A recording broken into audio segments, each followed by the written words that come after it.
Oke, ada persyaratan baru untuk taksi online. Di sini coba kita lihat yang dikeluarkan oleh Kementerian Perhubungan. Ini setelah ada rapat terbatas sebenarnya. Kalau kita lihat di sini Menhub, Menko Polhukam, Menkominfo dan Kakor menggelar rapat tertutup terkait izin operasi angkutan online, di mana keputusannya angkutan online ini bisa beroperasi jika memenuhi 3 syarat yang ditentukan oleh pemerintah, yaitu kendaraan sudah dikir, berbadan hukum baik perusahaan maupun koperasi, dan memiliki SIM umum. Nah, saat ini hanya baru 10% kendaraan yang telah memenuhi syarat. Kemudian apa? Batasan waktunya, apakah ada batasan waktu? Kemudian sanksinya apa jika mereka ini kendaraan berbasis online ini tidak memenuhi syarat-syarat yang sudah diberikan oleh pemerintah? Sudah tersambung melalui sambungan telepon Bapak Hadi Mustafa, staf khusus Menteri Perhubungan. Terima kasih sudah bergabung bersama kami, Pak Hadi. Apa ini sampai kapan akan diberikan tenggat waktu untuk memenuhi persyaratan-persyaratan ini bagi para kendaraan berbasis online? Jadi gini, perlu saya ceritakan dulu ya, ini bukan persyaratan baru ya, bukan sesuatu yang mendadak diputuskan dalam rapat kemarin. Jadi kita semua tahu bahwa 2 bulan yang lalu ketika terjadi demo besar pengemudi taksi konvensional, maka kemudian pemerintah ya dengan inisiatif dari kantor Menko Polhukam mengadakan pertemuan ya beberapa kali rapat yang dihadiri oleh semua pihak terkait, baik itu Kementerian Perhubungan, Organda, kemudian pengelola taksi berbasis aplikasi. Nah, kemudian disepakati di situ semangatnya adalah bahwa apabila taksi berbasis online ini ingin menjadi legal ya, statusnya, maka harus memenuhi berbagai ketentuan sesuai dengan yang diatur dalam Undang-Undang Lalu Lintas Angkutan Jalan. Ya, nah, ketentuan itu sudah ada dan itu yang diatur adalah kendaraannya. Ini juga saya kira pemirsa juga perlu lebih kita tekankan di sini bahwa yang diatur adalah bukan aplikasi online-nya. Sebab aplikasi online itu tidak ada masalah. Itu adalah teknologi reservasi ya, yang itu merupakan proses bisnis, pilihan bisnis yang bisa dipilih oleh setiap operator. Jadi kita tidak mengatur soal aplikasi online-nya. Ya, yang diatur adalah pada kendaraan atau sarana yang digunakan.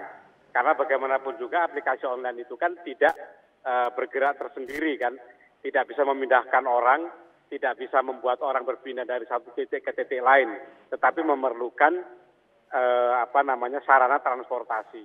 Nah, inilah yang kemudian diatur merujuk kepada undang-undang. Jadi yang diatur adalah sarananya. Dan waktu sudah sepakat, kita beri waktu 2 bulan waktu itu kan untuk sampai pada akhir Mei, 31 Mei kemarin, 2 bulan bahwa seluruh proses perizinan itu harus dipenuhi agar statusnya menjadi legal.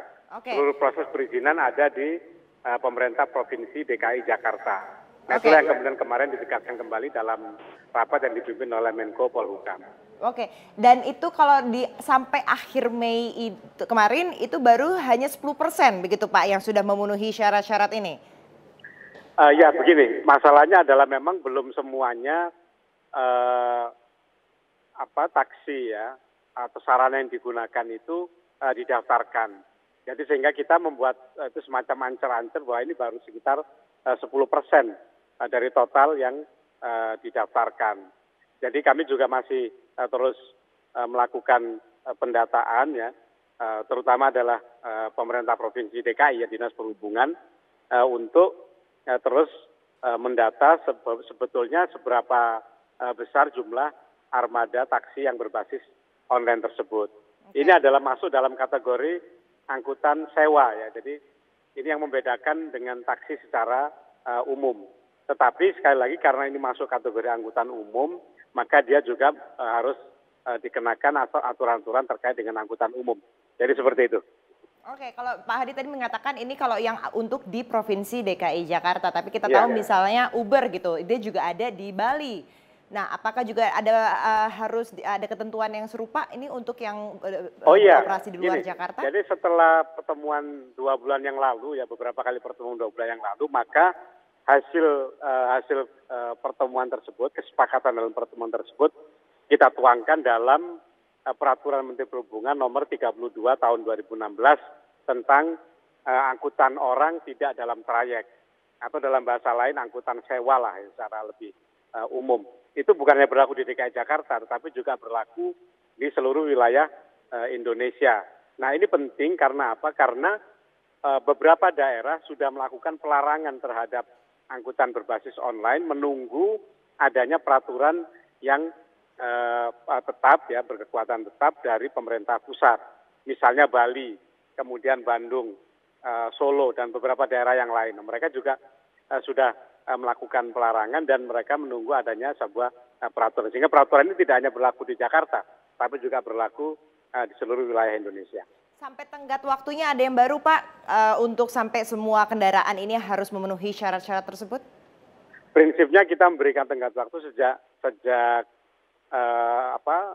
Peraturan Menteri Perhubungan nomor 32 2016 itu diberlakukan adalah 6 bulan sejak peraturan itu diberlakukan. Terkait dengan apakah perlu ada waktu tambahan dan lain sebagainya, kita prinsipnya adalah berupaya agar semua angkutan umum yang beroperasi itu legal statusnya, sehingga masyarakat pun menjadi terakomodasi kepentingannya, karena itu tidak tertutup kemungkinan apabila ada persoalan di lapangan, kita duduk kembali untuk membicarakan hal tersebut.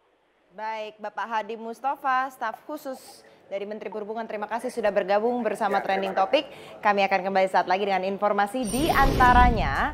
Ini Mark Zuckerberg yang menggunakan Facebook Live untuk berdialog langsung, mewawancarai astronot, tentunya ini di angkasa. Kita lihat seperti apa wawancaranya sesaat lagi.